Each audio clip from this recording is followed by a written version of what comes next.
Every time Miguel Cotto fought, there was a 100% guarantee that win or lose, you were in for a fantastic bout. And that's because the Puerto Rican champion was a unique combination of styles. A hybrid boxer that took the most technical and elegant elements of sport and paired them with the most primal and aggressive.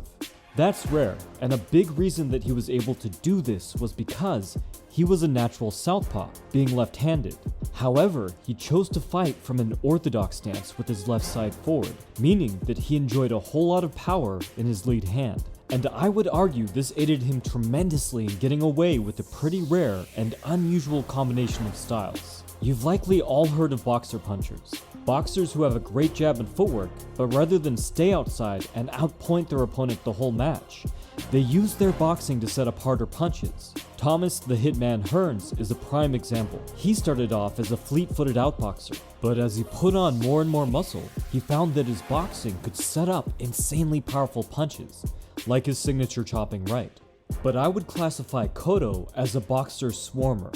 A swarmer overwhelms their opponent with endless amounts of volume.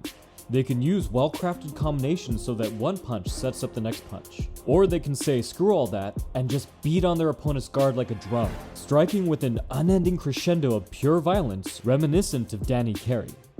And the merger of these two styles, boxing and swarming, were glued together by Cotto's extra powerful lead hand, because he could make his presence felt while boxing with his jab, and throw crushing lead head hooks and liver shots while swarming. So he could enjoy all of the benefits of high volume combinations that swarmers do, and not have to deal with the massive cardio requirements and all the wasted shots that normally come with that style. Most importantly, his boxing set up his swarming, helping him to track down and paralyze his opponent so he could unload and finish the job. So let's take a look at his boxing first. As much as Cotto's remembered as an aggressive front foot fighter, he was equally as good on the back foot, seen floating around the ring working off his jab. While boxing up his opponents, Cotto preferred stepping pretty far to his left. An easy rule to remember is that the further left a boxer steps, the more he opens up both himself and his opponent to attacks. Moving deeper inside lined up Cotto's cross, as well as creating a better angle for his lead hook to circumvent their guard.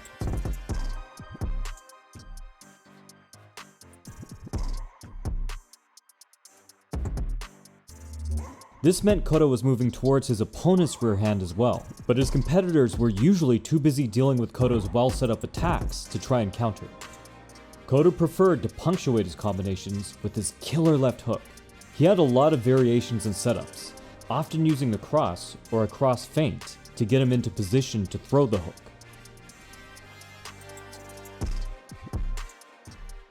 Cotto could use his jab or his cross to get his opponent to shell up, and then, already moving to his left, he was perfectly lined up to target their side with a body hook.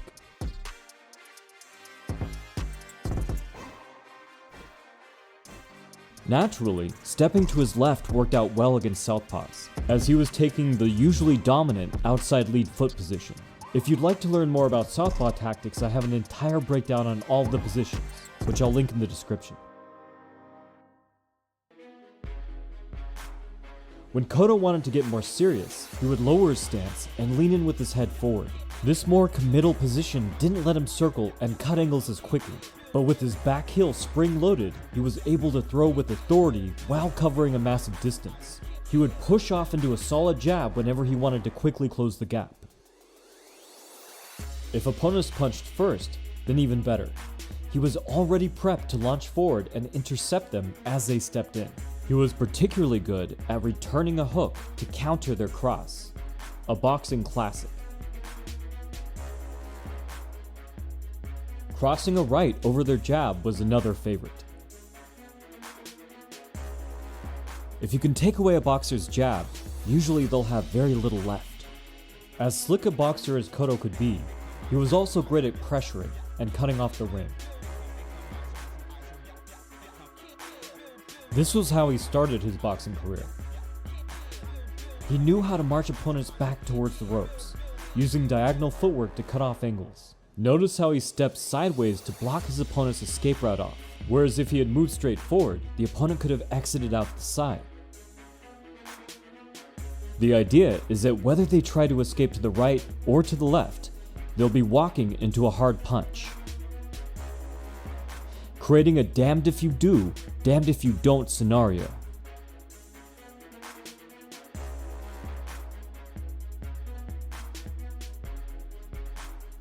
Cotto first used his jab while closing distance, but once he got close, his competitors risked moving into a lead hook or a rear hand attack, depending which way they tried to flee.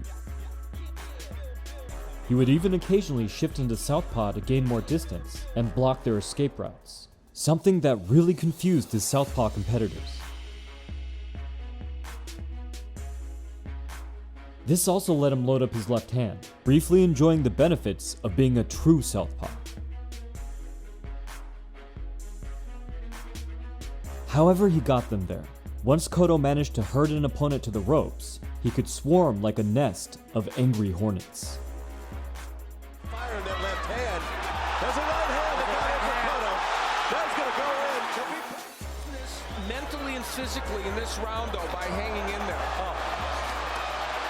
He's about to go down for another third time here now in the 5th round. Jennings goes down for the 3rd time tonight. Cotto's jab was arguably his best weapon. It was not only powerful, but varied and precise. He was great at mixing up different kinds of jabs, using them to unsettle a fighter's balance and rhythm. It prevented them from getting any real offense going when Cotto was on the back foot, and helped him press forward when he was looking to be more offensive. Cotto could jab from multiple ranges, from a distance or close up.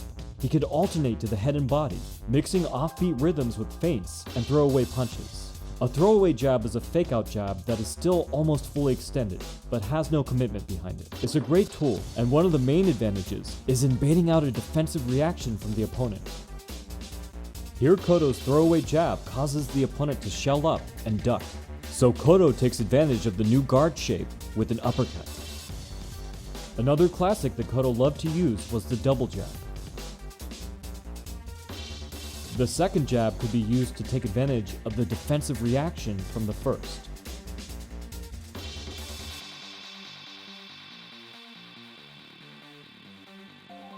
Or, if they tried to counter after the first jab, the second jab could stop that idea. I have said the word jab so many times now. Did you guys know I had a video on 50 ways to throw a jab?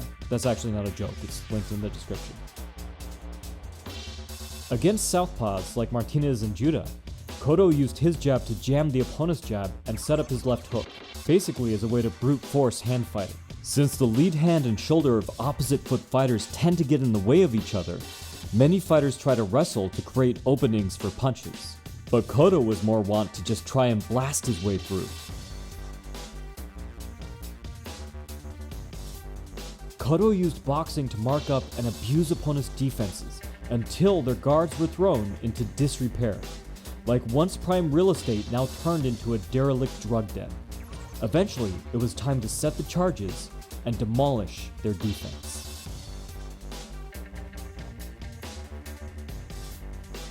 This is when Cotto would swarm, throwing rapid-fire combinations that were designed to overwhelm his competition.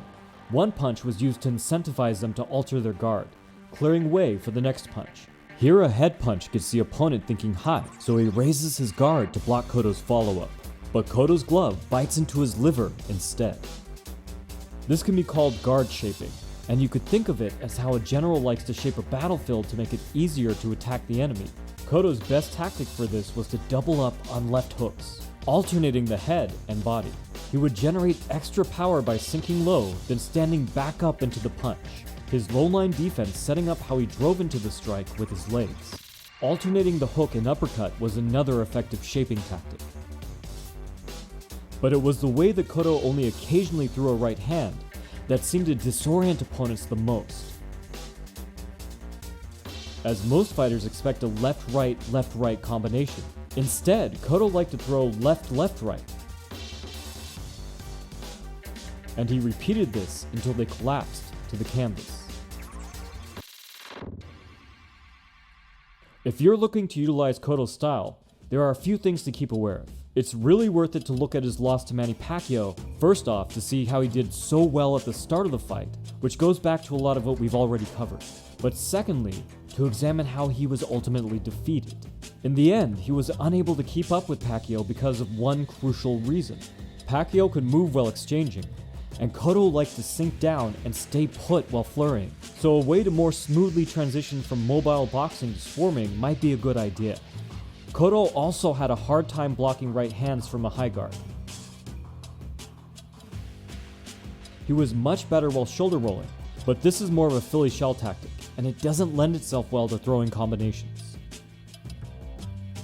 These issues aside, Cotto's style is tailor-made for those who like to box, but also like to throw down.